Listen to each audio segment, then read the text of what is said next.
존경하는 국민 여러분, 저는 오늘 비상계엄에 관한 입장을 밝히기 위해 이 자리에 섰습니다. 지금 야당은 비상계엄 선포가 내란죄에 해당한다며 광란의 칼춤을 추고 있습니다. 정말 그렇습니까? 과연 지금 대한민국에서 국정마비와 국헌문란을 벌이고 있는 세력이 누구입니까? 지난 2년 반 동안 거대 야당은 국민이 뽑은 대통령을 인정하지 않고 끌어내리기 위해 퇴진과 탄핵 선동을 멈추지 않았습니다. 대선 결과를 승복하지 않은 것입니다. 대선 이후부터 현재까지 무려 178회에 달하는 대통령 퇴진 탄핵 집회가 임기 초부터 열렸습니다. 대통령의 국정 운영을 마비시키기 위해 우리 정부 출범 이후부터 지금까지 수십 명의 정부 공직자 탄핵을 추진했습니다.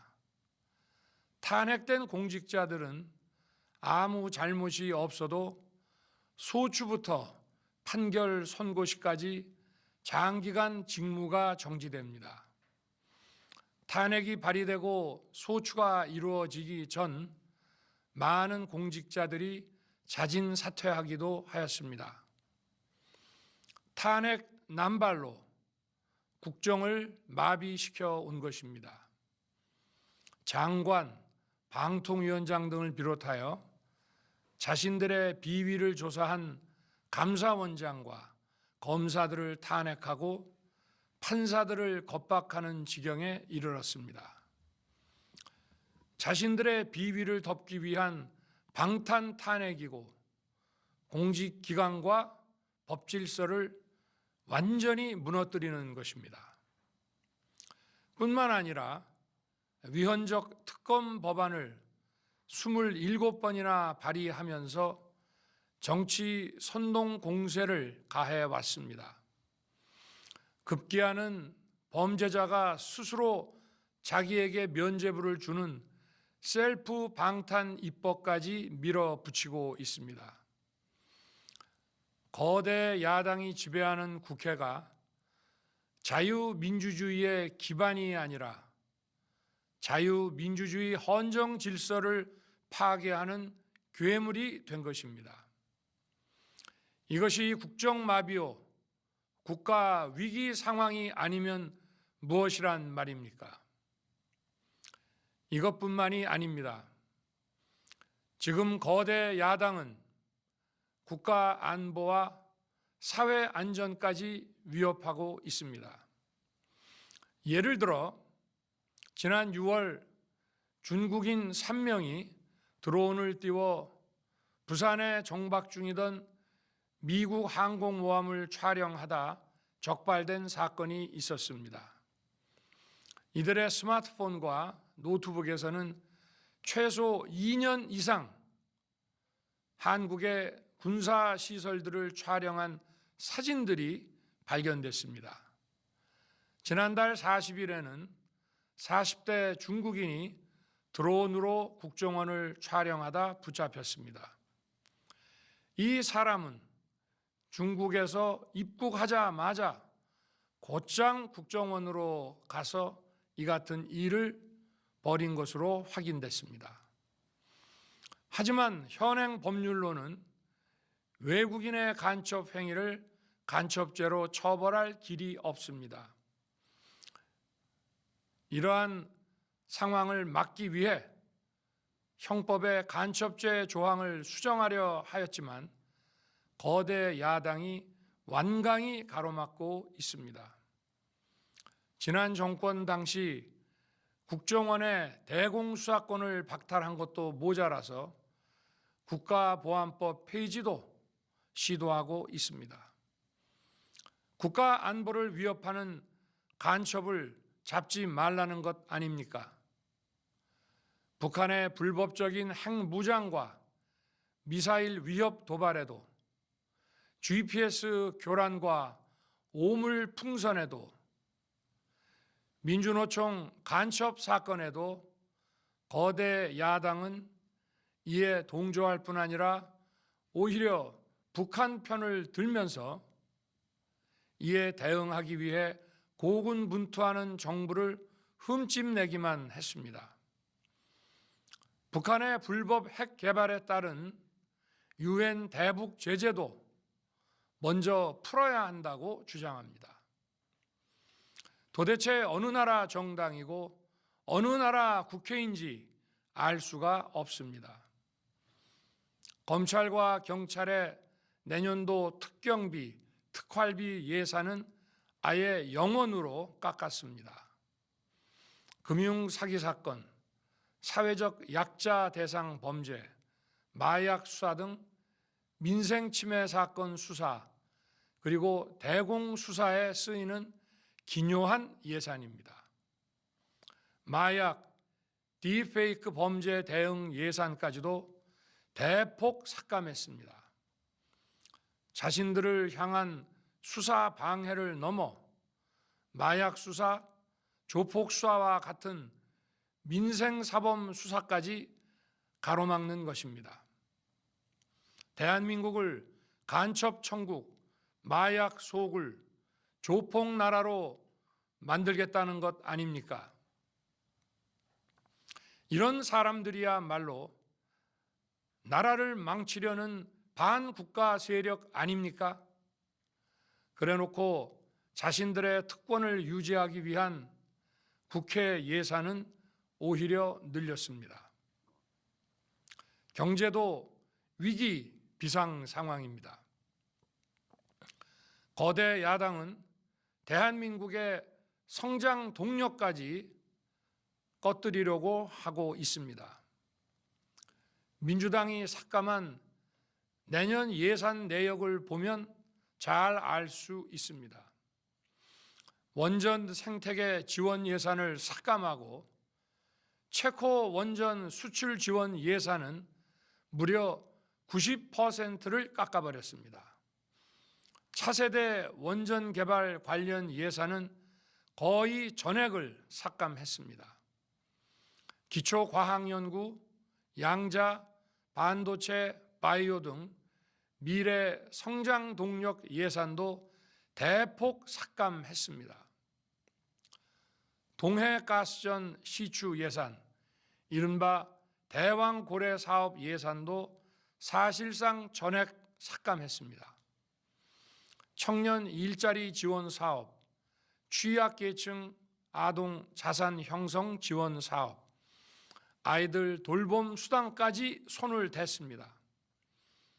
산업 생태계 조성을 위한 혁신 성장 펀드, 강소기업 육성 예산도 삭감했습니다. 재해 대책 예비비는 무려 1조 원을 삭감하고 팬데믹 대비를 위한 백신 개발과 관련 R&D 예산도 깎았습니다. 이처럼 지금 대한민국은 거대 야당의 의회 독재와 폭거로 국정이 마비되고 사회 질서가 교란되어 행정과 사법의 정상적인 수행이 불가능한 상황입니다. 국민 여러분, 여기까지는 국민 여러분께서도 많이 아시고 계실 것입니다.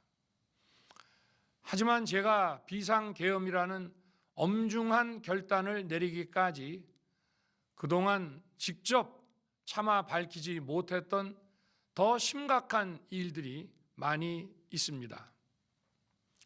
작년 하반기 선거관리위원회를 비롯한 헌법기관들과 정부 기관에 대해 북한의 해킹 공격이 있었습니다. 국가정보원이 이를 발견하고 정보 유출과 전산 시스템 안전성을 점검하고자 했습니다.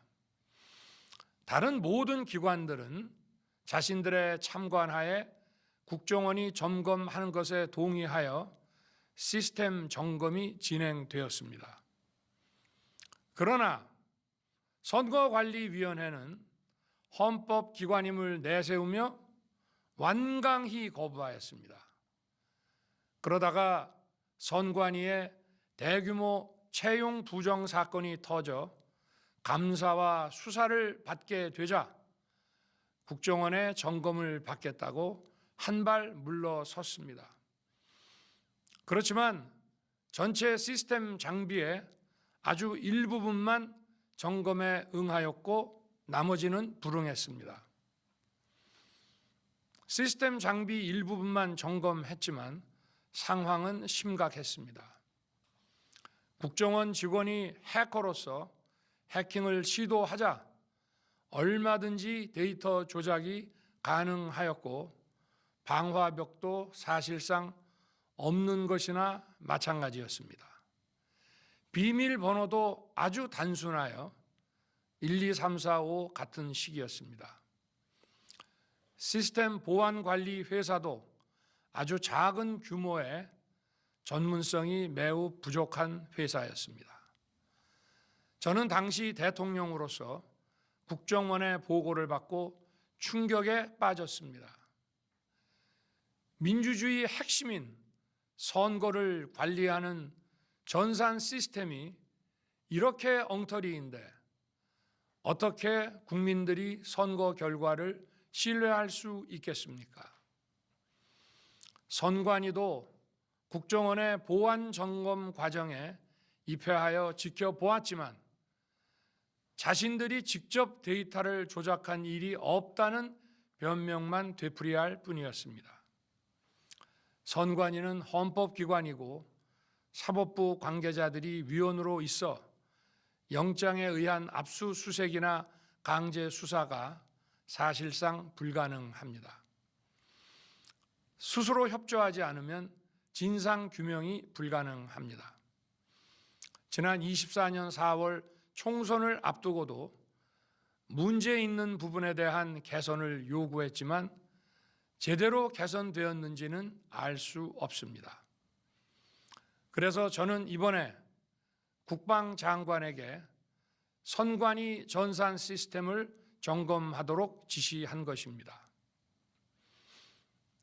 최근 거대 야당 민주당이 자신들의 비리를 수사하고 감사하는 서울중앙지검장과 검사들, 헌법기관인 감사원장을 탄핵하겠다고 하였을 때 저는 이제 더 이상은 그냥 지켜볼 수만 없다고 판단했습니다. 뭐라도 해야 되겠다고 생각했습니다.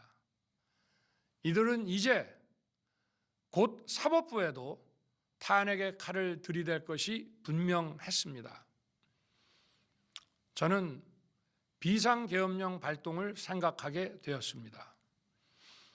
거대 야당이 헌법상 권한을 남용하여 위헌적 조치들을 계속 반복했지만 저는 헌법의 틀 내에서 대통령의 권한을 행사하기로 했습니다. 현재의 망국정 국정마비 상황을 사회 교란으로 인한 행정사법의 국가기능 붕괴 상태로 판단하여 계엄령을 발동하되 그 목적은 국민들에게 거대 야당의 반국가적 패악을 알려 이를 멈추도록 경고하는 것이었습니다. 그럼으로써 자유민주주의 헌정질서의 붕괴를 막고 국가 기능을 정상화하고자 하였습니다. 사실 12월 4일 계엄 해제 이후 민주당에서 감사원장과 서울중앙지검장 등에 대한 탄핵안을 보류하겠다고 발표하여 짧은 시간의 계엄을 통한 메시지가 일정 부분 효과가 있었다고 생각했습니다. 그러나 이틀 후 보류하겠다던 탄핵 소추를 그냥 해버렸습니다.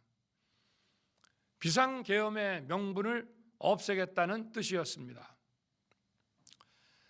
애당초 저는 국방장관에게 과거의 계엄과는 달리 계엄의 형식을 빌려 작금의 위기 상황을 국민들께 알리고 호소하는 비상조치를 하겠다고 했습니다. 그래서 질서 유지에 필요한 소수의 병력만 투입하고 실무장은 하지 말고 국회의 계엄 해제 의결이 있으면 바로 병력을 철수시킬 것이라고 했습니다.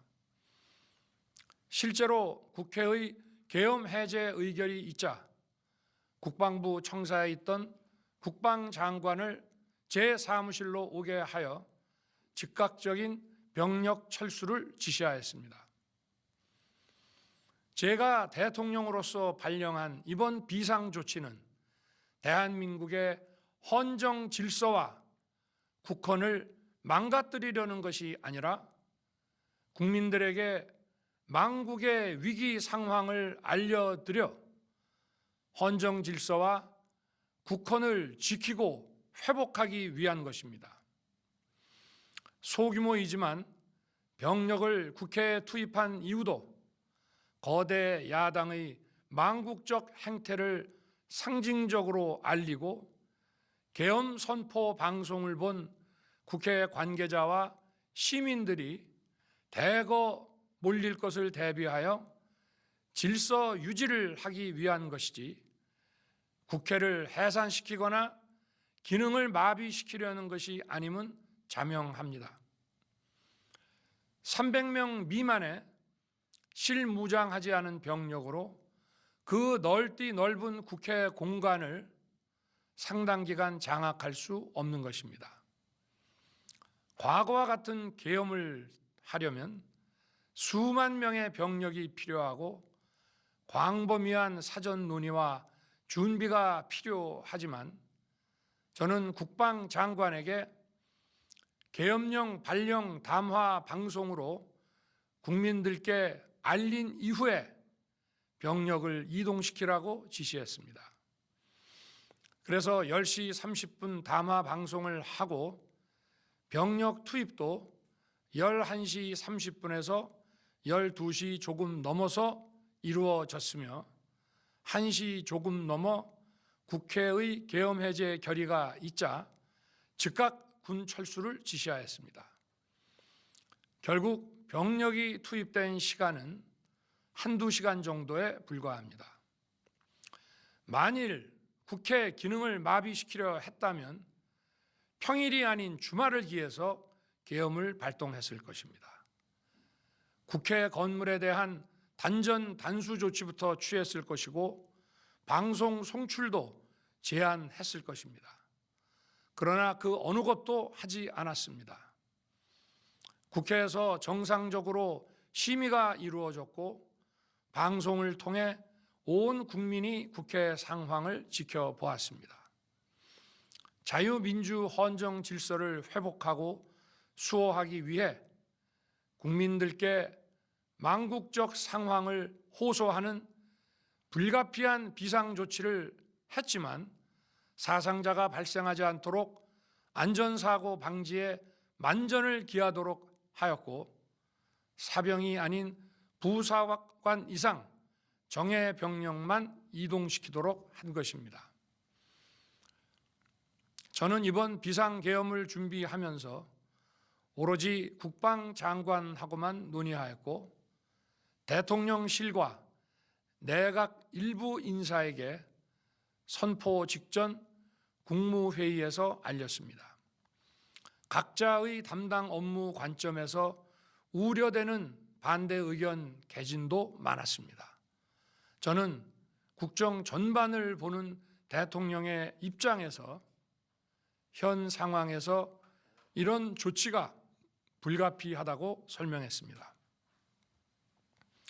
군 관계자들은 모두 대통령의 비상계엄 발표 이후 병력 이동 지시를 따른 것이니만큼 이들에게는 전혀 잘못이 없습니다. 그리고 분명히 말씀드리지만 저는 국회 관계자의 국회 출입을 막지 않도록 하였고, 그래서 국회의원과 엄청나게 많은 인파가 국회 마당과 본관, 본회의장으로 들어갔고 계엄해제 안건 심의도 진행된 것입니다.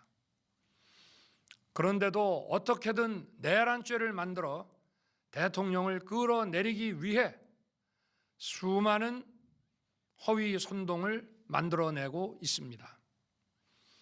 도대체 2시간짜리 내란이라는 것이 있습니까? 질서 유지를 위해 소수의 병력을 잠시 투입한 것이 폭동이란 말입니까? 거대 야당이 거짓 선동으로 탄핵을 서두르는 이유가 무엇이겠습니까? 단 하나입니다. 거대 야당 대표의 유죄 선고가 임박하자 대통령의 탄핵을 통해 이를 회피하고 조기 대선을 치르려는 것입니다.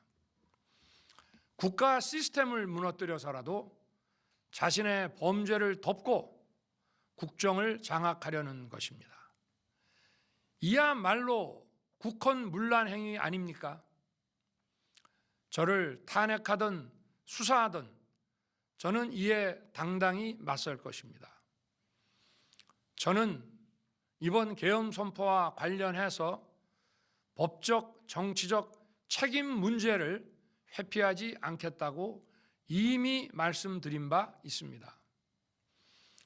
저는 대통령 취임 이후 지금까지 단 한순간도 개인적인 인기나 대통령 임기, 자리 보존에 연연해 온 적이 없습니다.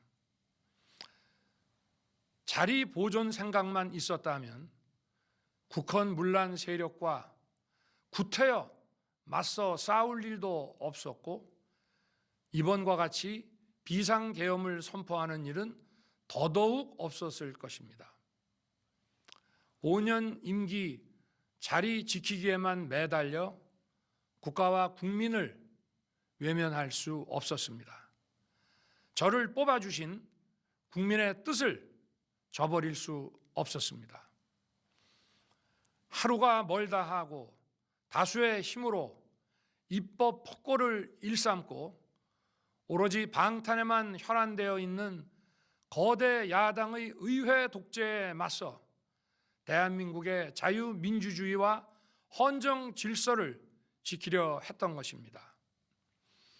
그 길밖에 없다고 판단해서 내린 대통령의 헌법적 결단이자 통치 행위가 어떻게 내란이 될 수 있습니까?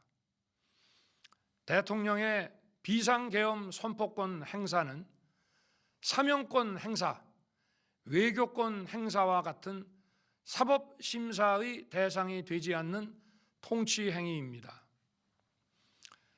국민 여러분, 지금 야당은 저를 중범죄자로 몰면서 당장 대통령직에서 끌어내리려 하고 있습니다. 만일 망국적 국헌문란 세력이 이 나라를 지배한다면 어떤 일이 벌어지겠습니까?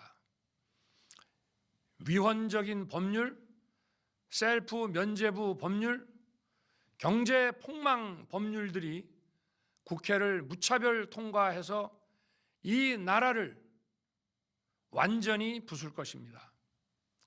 원전 산업, 반도체 산업을 비롯한 미래 성장 동력은 고사될 것이고 중국산 태양광 시설들이 전국의 살림을 파괴할 것입니다. 우리 안보와 경제의 기반인 한미 동맹, 한미일 공조는 또다시 무너질 것입니다.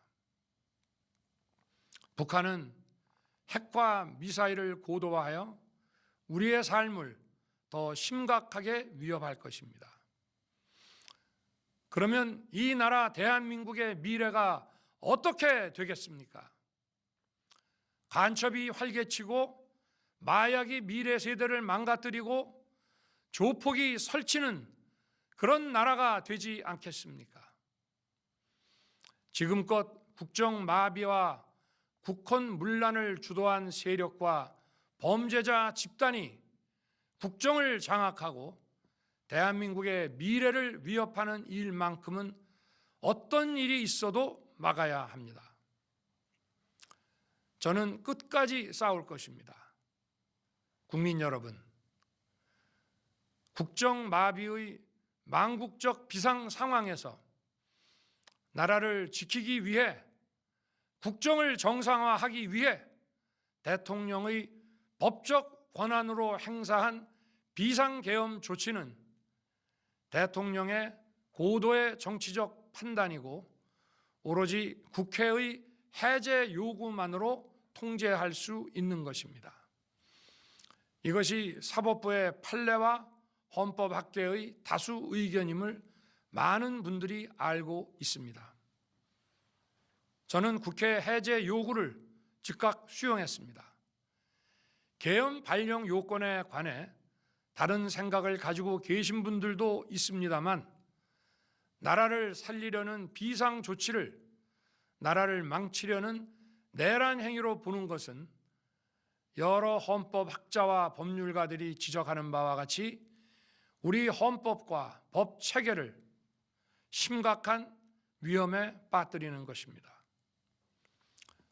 저는 묻고 싶습니다. 지금 여기저기서 광란에 칼춤을 추는 사람들은 나라가 이 상태에 오기까지 어디서 도대체 무엇을 했습니까?